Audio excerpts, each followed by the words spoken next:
যখন আমি আসি আইসা দেখি ফেরির ডালাটা আটকাইতেছে। এটা যে কত কষ্টের ওই সময়টা, মানে চোখের সামনে থেকে ফেরিটা চলে যাচ্ছে। তো আমি চাইতেছি না যে মনে কর 2-4 ঘন্টা বেশি লস হয়ে যাক, ঝুঁকি নেওয়া হলেও মনে কর আসতে হয়েছে। আসলে ছোটখাটো নৌকাতে তো কিছু ঝুঁকি থাকি, একটা রুলিং হয়, কিছু করার নেই। আমরা চট্টগ্রাম থেকে 6টা বাজে আসছি ফেরিঘাট, আসে আমরা ফেরি পাই নাই, না পাওয়ার কারণে লঞ্চে আমাদেরকে নিতে আসে না, বাইক লঞ্চে নিতে আসে না। সেই জন্য আমরা অনেকক্ষণ বসে আছিলাম, ঘন্টা 2 ঘন্টা বসে আছিলাম। থাকার পরে এই বোর্ডের সাথে কথা বলছিলাম, আমরা স্থানীয় যারা আছে সবার সাথে কথা বলি।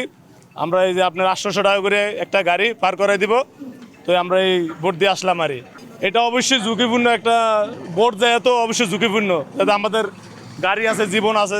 এটা তো আপনার একটা মাছ ধরার বোট দেখা যায়, মাছ ধরার বোট। আর কোনো কষ্ট না, আমরা সুবিধা মতো নিয়ে যাইছি। ভাড়া 300 টাকা নিয়েছি। আমরা আসতে আসলে তেমন কোনো সমস্যা হয়নি, বরং আমরা মোটামুটি ভালোভাবে আসছি। আর হলো ভাড়ার একটা বিষয় থাকে।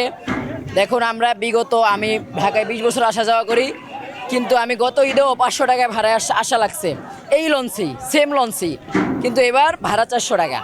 তার মানে আমরা বলতে পারি যে গভর্নমেন্ট একটা জিনিস নিয়ন্ত্রণ করতে পারছে, সিন্ডিকেটটা নিয়ন্ত্রণ করতে পারছে। এই জন্য আমি গভর্নমেন্টকে ধন্যবাদ জানাই, এবং লঞ্চ কর্তৃপক্ষ যে তারা তাদের ভুলটা বুঝতে পারছে, এই জন্য তাদেরকেও ধন্যবাদ জানাই।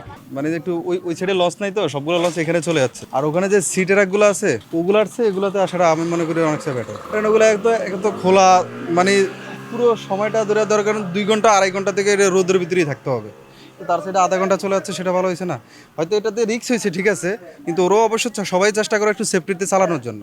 ভাড়া বেশি নেয়নি, তবে একটু মানুষ ঈদের টাইম তো একটু বেশি হবেই, কষ্ট তো একটু হয়েছে, রোদের ভিতরে আসছি, শীত পাইনি।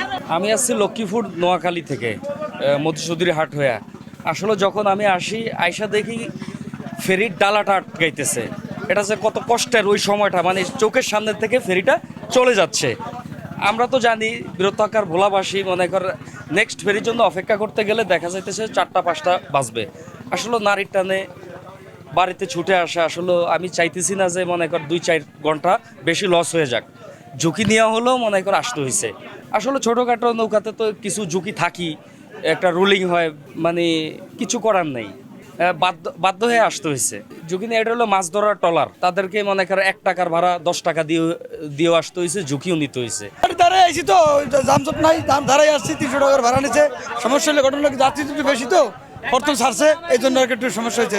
ঈদ উল ফিতর উপলক্ষে ভোলা জেলায় দেশের বিভিন্ন অঞ্চল থেকে নৌপথে অনেক যাত্রী আসবে, লঞ্চে বিশেষ করে আসবে। আমরা আমাদের জেলা প্রশাসনের পক্ষ থেকে সেখানে বিশেষ পাহারা থাকবে, এক্সিকিউটিভ ম্যাজিস্ট্রেট থাকবে, যেন এই লঞ্চগুলো বেশি বেশি যাত্রী বোঝাই না করতে পারে সে বিষয়ে আমরা নিশ্চিত করব, এবং লঞ্চ ঘাটে নিরাপত্তা সেটিও আমরা নিশ্চিত করব।